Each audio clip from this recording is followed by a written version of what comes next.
I've been talking about portfolio careers for the past couple of days and really allowing people to understand that this is an option.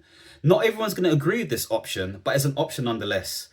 And if this is something that you're looking to pursue, then you have to define what type of portfolio career that you want. Now, in this instance, a career path that I'm following, that I've created, is essentially centered around contracting. Now, within the UK, there's two types of contracting, inside and outside. Currently, I'm in an outside position, which is deemed as independent consulting. And this is a path taken which requires you to have slightly different skills relative to what you may have had in your 9 to 5.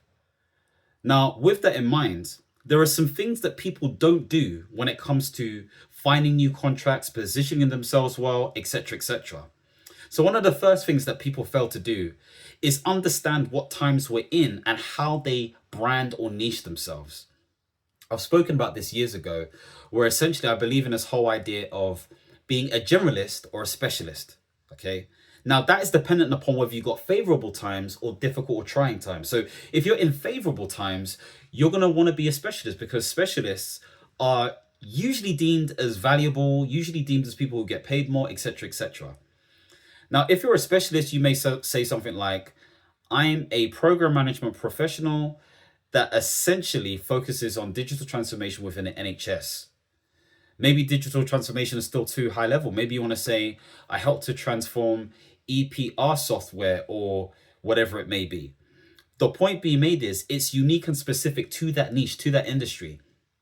If you're in times that are more trying by nature, then you're more likely going to be focusing on being a generalist. So generalist expression may be something like, I'm a program management professional that works within the public sector. Boom.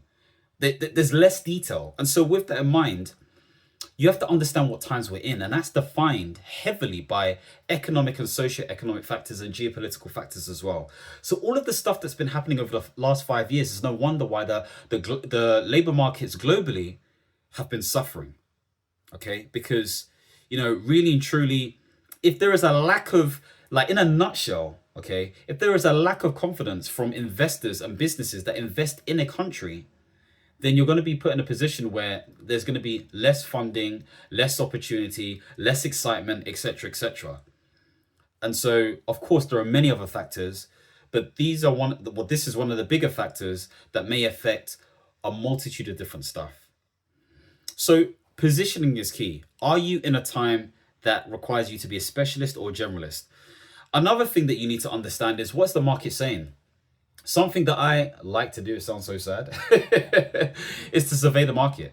Okay. And I do this in two ways. I will manually check based on my industry what roles are available, contract roles or even perm roles, not for myself, but just to understand. So I'll probably check out something like CV Library. I don't really use Indeed as much. There's also JobServe, etc., etc. That can give you a flavor or understanding what's out there already. But also, every time I speak to a recruiter, I spoke to a recruiter today, okay, from a consulting firm. Well, they say they're a consulting firm, but I think they're just recruiters. But anyway, the point being made is, I asked them the question, what does the market look like? What does it feel like? And the general consensus that I'm getting from people right now is that it's still underperforming, but it's picking up slowly but surely, because there is the appetite, there's a desire for people to want to work. So those are the main things that I want to say in terms of the whole sort of like specialist generalist thing. I think the final thing I want to say is that because we've lived in a society and a world that was heavily inflated, okay, so what I mean by that is there's a lot of people saying they can do things that they can't do. People are catching on. I had a lovely conversation with somebody who actually found me through YouTube, and potentially we could be working together on some exciting things in the future.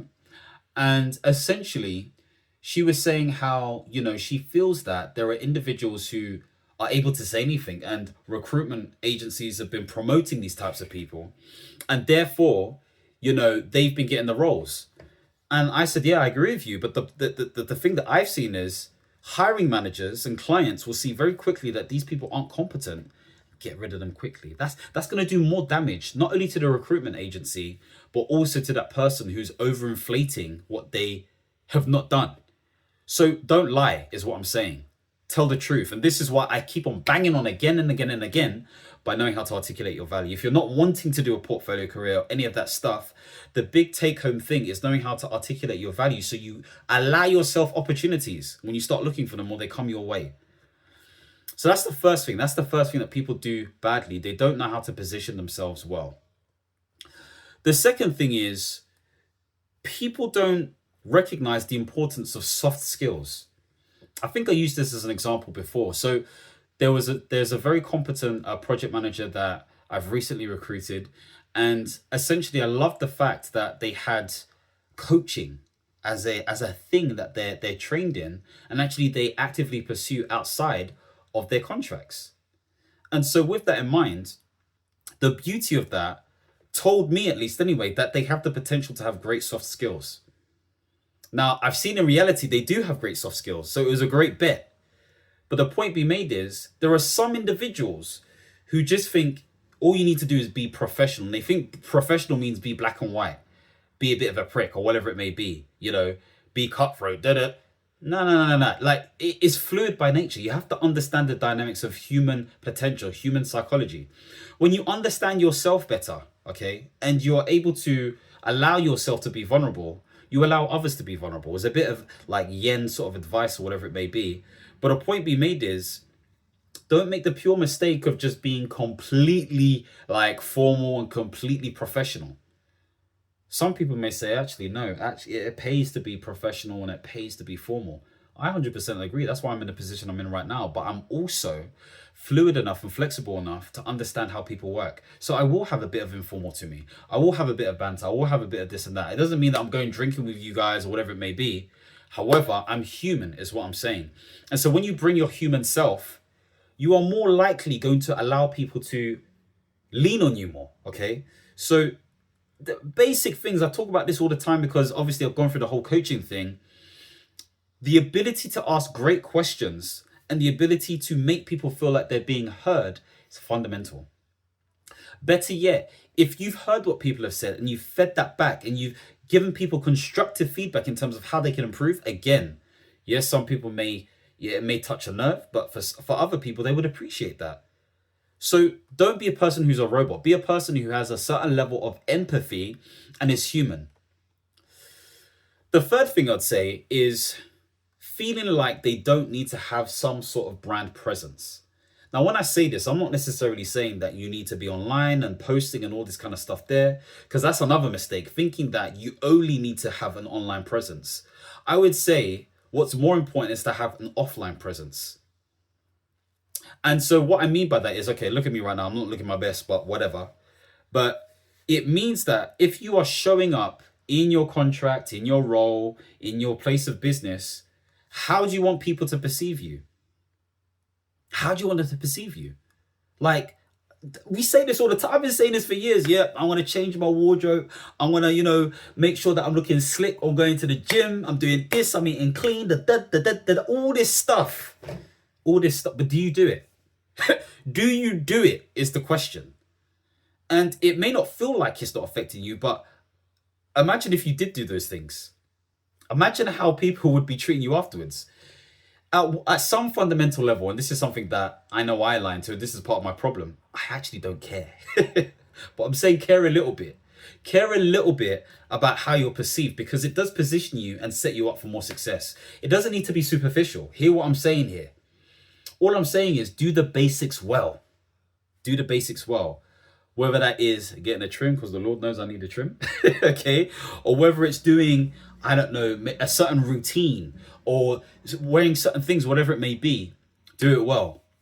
It's funny because I've been doing these videos which are off the cuff. There's no planning involved apart from a few notes that I have on my Google Docs. And my wife has said to me and my friend has said to me, you need to scrub up a little bit, you're looking a bit. And I'm just like, leave me alone, man. I'm focusing on inputs rather than, looks and all this kind of stuff there. And I hear what they're saying, they're correct. But at the same time, what this is doing is, at least, is giving me feedback so I know I need to change moving forward. So if I don't change, I don't change. But for you guys, at least, it's important. I want to make sure that you're positioning yourself in the best opportunity. And at least if you present yourself well when it comes to, let's say, the interview or meeting someone or whatever it may be for the first time, then you can sort of gauge how you want to be afterwards. If it's socially acceptable, okay, to go beyond a certain like defined look. Now, you don't want to be in a position where you feel pressured or forced to be in a certain sort of like brand space offline, because that doesn't feel as authentic, you know, or sincere, should we say. Let's not use the word authentic. So you have to know what that balance looks like. But don't be a slob, be somebody who's presentable. The other thing I'd say is that, well, have I really finished on the brand element? I mean, I've spoken about online before, and I feel like you guys see it all the time. Do you know what I mean? So this is why I don't feel like I need to talk about it too tough. But if you are trying to sort of like position yourself online in terms of branding, I guess what you can do is start thinking about what are the key ideas that you want people to know about. For me, it's about ideas and how you associate yourself with different things that defines the perception that people have of you, and which determines whether people are attracted to you or not. It's that simple. And when I say attracted, want to know more, find out more, know, like, and trust, as people say, all of that kind of stuff. People usually, you know, flock to ideas that make sense for them, or at least generate new thinking for them, okay? Or gives them a sense of hope or motivation. So whatever you do to ignite different thoughts and ideas, that's what your branding can do online, okay? Not just offline, but online. So that's a different perspective. So the next thing I want to talk about here is like really talking to this whole idea of delivery, okay? This is a word that I hear again and again and again when it comes to the whole sort of like workplace or contracting place or whatever it may be. And essentially, this is talking to the fact that if you promise something, make sure you deliver it. You have to make sure you deliver it, because if you don't, you're going to put yourself in a position where, again, people won't trust you. People trust you based on what you consistently do. Okay, so how you consistently show up and what you actually produce. So you have to think to yourself, what are you promising? And I've said this before, and I'll say it again. Under promise, over deliver. That's how you do it. That's how the game is played. And so you're always going to have people in your pocket based on the fact that you're not promising too much. And better yet, like, make sure that you have some caveats. So for example, you know, I was speaking to someone yesterday. Okay, so they wanted to jump on as a potential client. And I said to them straight, look, I don't provide no guarantees. However, I'm going to do my damnedest to make sure that you get the results that you're looking for. And all I am is a guide. I'm just a mere guide. I'm nothing else. I'm just responding to someone because I'm supposed to call them, and I don't want to interrupt this this video I'm doing. But you need to make sure that like you under promise. So if you put yourself in that position where you under promise and you over deliver, people want more. You know, people want more from you. So think to yourself, how can you position yourself better? You have to plan. You have to understand what the strategy is. You need to sit down and speak with a client or the hiring manager or whoever it may be. You need to understand all of those different parts of the scope so you know what you can deliver based on your experience, and you can sort of discard what you can't. So be really sort of like clear when it comes to your planning and your timelines and what you can and can't do. That is fundamental to securing the success of moving forward when it comes to, you know, what you've promised. You also want to make sure that when it comes to this whole space, you're not putting yourself in a position where you don't have enough time or energy, okay? Sometimes we can overdo stuff, and I know people say, well, you've been talking about doing side gigs and all this kind of stuff there. Yeah, I have been talking about that, but let's not be stupid here. Everyone has different lifestyles. Everyone has different opportunities that they have in their lives. Everyone has different people in their lives that they need to support or not support. So you kind of need to design it based on what makes sense for you. And so whether those opportunities look conservative by nature, then they're conservative, which means maybe it's just an investing situation. Maybe it's just a thing where you have to do a bit of learning for, you know, an extra hour, like each day, you know, Monday to Friday. Or maybe it's more liberal by nature, where it's actually, you know, it's you doing a service after work, or maybe even during working hours, okay? Or maybe it's some hardcore stuff that, like, you have to design what that looks like. So it means that you have to take the time to understand, who do you want to become? A lot of people don't do that. I made that mistake. I just dived into stuff. It wasn't working out for me. And I was wondering why things weren't working. It's because I didn't take the time to sit down and understand who I wanted to become. That required me to look at my history. That required me to look at the feedback that I've received. That's required me to look at the evidence that has been thrown in my life to understand exactly what life is telling me and what decisions I want to make. And therefore, it comes down to your value system. What do you deem as important? What do you deem as important? Because that determines your destiny, so to speak, based on the destination that you're taking. So remember, like if you're deciding to become a certain type of person, this will determine what sort of activities you take on board. So if we look at me as an example, right now, I'm an independent consultant. I'm also a trustee for a charity that's doing pretty well for itself. And I do the odd talk here and there, okay? And there's coaching as well.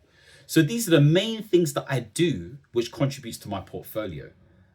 Now, of course, the aim is to increase the stuff centered around the coaching stuff or the digital product stuff or whatever it may be, and spend less time within the consulting space, potentially. But it's because I've decided I want to be this type of person that is deemed as relatable, reliable, and what's the other R? I guess relentless. I don't know what the other R, resourceful, that's it. So this aligns to the type of person I am, okay? And so what does that mean?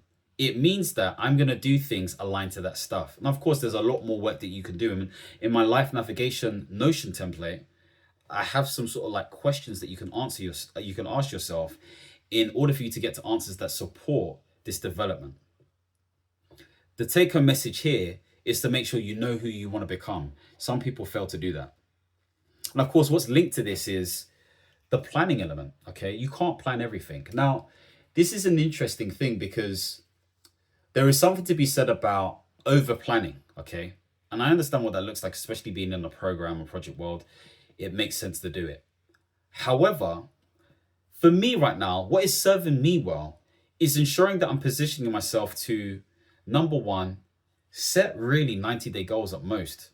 And if I can't set a 90-day goal, just a 30-day goal at most. But there's no pressure because really I'm taking each day as it comes. It's just so I have something that I'm working towards. That's all it is. Yes, I have an overarching goal, and yes, it's defined by who I want to become and all that kind of stuff there. But I found that when I set these really strict, like I say dingent, that's the wrong word. What words am I using today? When I set some really strict and sort of like aggressive goals, it puts pressure on myself for no reason, and I crumble. So taking each day as it comes is really important because I know what the overarching theme is. I want to be this type of person because I've articulated it. Therefore, I know what I need to do each day. Yeah, I may check in here and there based on what I've written down, but I know what I need to do each day. So have an idea of what this looks like. You also want to be continuously learning. And this is not just about vocational studies. This is about experimentation. I've always said life is one big fat experiment. That's all it is. Nothing more, nothing less. And so with that in mind, like even these videos, they're experiments. There's no strategy behind this apart from understanding what results I get from this afterwards. That's it. That's it. I've never done like videos every single day before. You've seen the mistakes I've made. You've seen the things that it's just an experiment that I'm doing, you know? And yes, I've seen results like perking up, you know, over the last 7 days or so. But if I treat it like an experiment and if I'm not like hungry for a specific metric and it's just focus on the inputs, and I think this is something that Layla Hormozi talks about, then that's what I'm going to do. I'm just going to focus on doing that thing again and again and again, review, and then make decisions based on what needs to be done moving forward. So another thing that I think is a mistake, okay, is not seeking the right level of support, okay? Now, what have I said previously again and again and again, okay? I have said that when I first started this contracting game, I sought help. I sought help. It was a good friend of mine, and we were developing a friendship back then. We were working together, who actually sat me down and explained to me how it all worked. They explained to me how it all worked when it came to contracting. And from that, they gave me the motivation and impetus to ask more people whether they were contractors or whether they were recruiters, hiring managers, accountants, to basically understand the lay of the land and understand what I need to do moving forward. And ultimately, the decision was I either needed to stay where I was staying, where I was miserable, or take the leap. Now, the leap may look different for everyone. Whether you're living at home, with your parents, or whether you've got your own mortgage, or whether you're renting, like everyone's situation is different. So not everyone's going to be able to do what I did. I recognize that. Some people may even have, redundancy, severance pay. Okay. So maybe there's an opportunity there. But the point we made is everyone's situation is different. You have to have the intelligence, i.e. changing your behavior based on the situation that you're in and learning from that, improving upon your current situation so that you can get the results and or outcomes that you want. I say this all to say, this started with asking people, getting that right mentorship, asking the right level of questions, being a diligent student, okay? Now, obviously, more formally, this could be joining a community, this could be finding a mentor, this could be getting coaching. And this is not shying away from paying, okay? If it comes down to that. If you feel like there's no one else around you, then maybe you have to pay. If you're against paying or you don't want to pay, then YouTube's your friend, books are your friend, your imagination is your friend. Whatever it may be, channel the inner mentor or outer mentor to basically get the clarity that you're seeking, because they're in positions that you may have never been in before. And of course, you may need a coach. Coach is slightly different because they're taking you on a journey and a transition. Coaching is more specific to trying to get a specific type of, I would say, positive result, okay? So maybe it's getting a new job. Maybe it is making more money from a specific business model. Maybe it's losing weight. A coach can help you with that stuff. A mentor is basically telling you what they know. Now, of course, you can use both, and the person you seek may use both, but you're using the wisdom of that individual regardless of what model they use.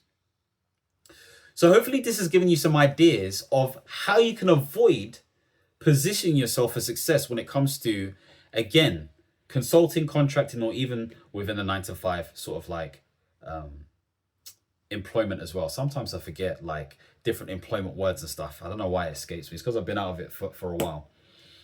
Anyway, hopefully you enjoyed this candid video with loads of mistakes and all that kind of jazz there, but whatever. If you want to see more videos centered around, again, portfolio careers, contracting, consulting, life management, leadership, all of that kind of jazz there, don't forget to subscribe and hit the notification bell. And of course, if you've got any topic ideas, please feel free to let me know. All right, take care, God bless, understand, reach, and expand. Peace.